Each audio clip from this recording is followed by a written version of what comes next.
Now that you know what each test tests for, let's learn how to conduct each test.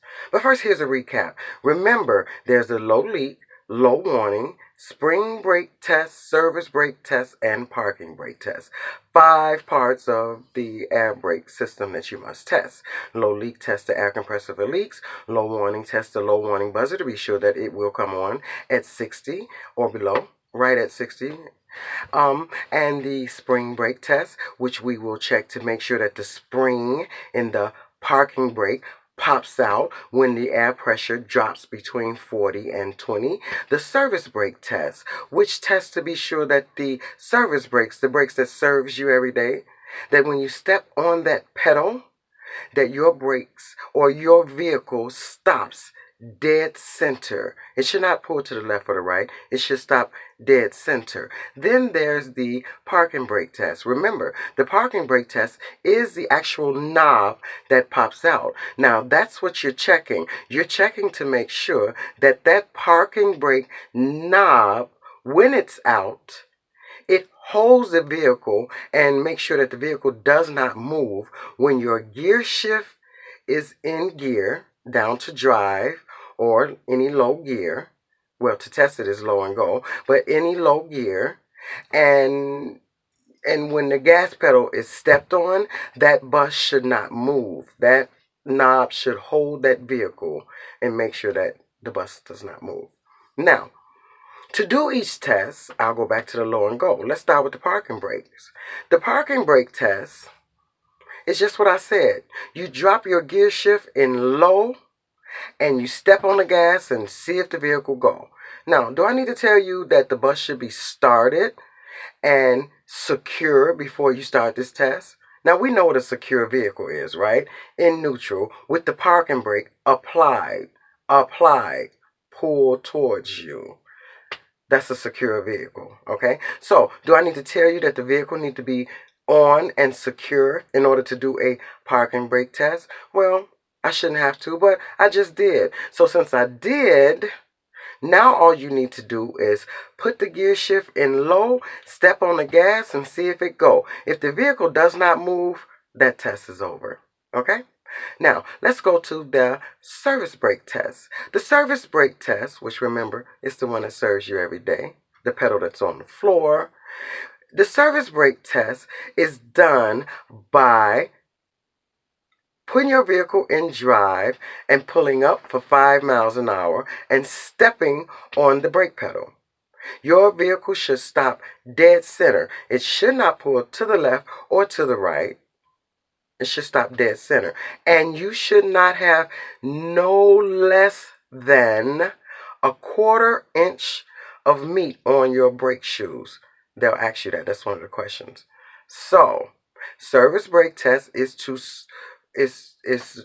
put it in drive and pull up for 5 and step on the brake. That's how you do the service brake test. Now, there's the low warning and the spring brake test. Now, these two tests are done exactly the same way. There's 5 steps to complete these two tests. 5 steps, okay? In order to do these tests, you must start off with a charge system that's at 100. 100 is a charge system. So in order to conduct a low warning and a spring brake test, you must start off with a charge system.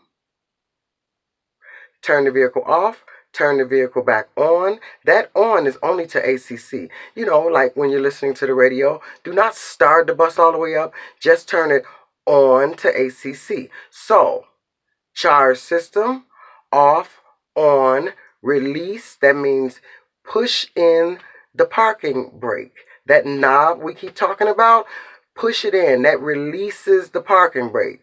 Release, then fan down. Recap. Charge, off, on, release, fan. Recap. Charge system, turn your vehicle off, Turn it back on to ACC, the accessory. Release your parking brake and fan down. Fan down, all it means is to pump the brakes. Pump, pump, pump, pump, pump, pump, pump, pump. Want to make it to 60 while you're pumping, pumping, pumping, pumping. Bomb, bomb, bomb, bomb. The low warning buzzer will come on. Bomb, bomb, bomb, bomb. If you're doing a spring brake test and you keep pumping, when it reaches between 40 and 20, the spring will pop the parking brake out. And that test is over. So to recap, charge system, turn your vehicle off, turn your vehicle on, release the parking brake, and fan down. Okay? If you're doing a low warning, you fan down to 60 and stop.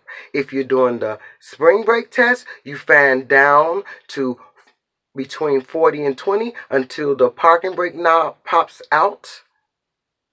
And then that test is done. However, on your way down to the spring brake test, the low warning buzzer will ignite. So if you're doing a spring brake test, be sure to stay focused on the fact that you're doing a spring brake test, because she will ask you at 60, what's the sound I hear? Do not stop. Continue to fan down as you simultaneously answer her question by saying, that's my low warning buzzer, alerting me that I have low air pressure. And keep fanning down until what? The spring does what?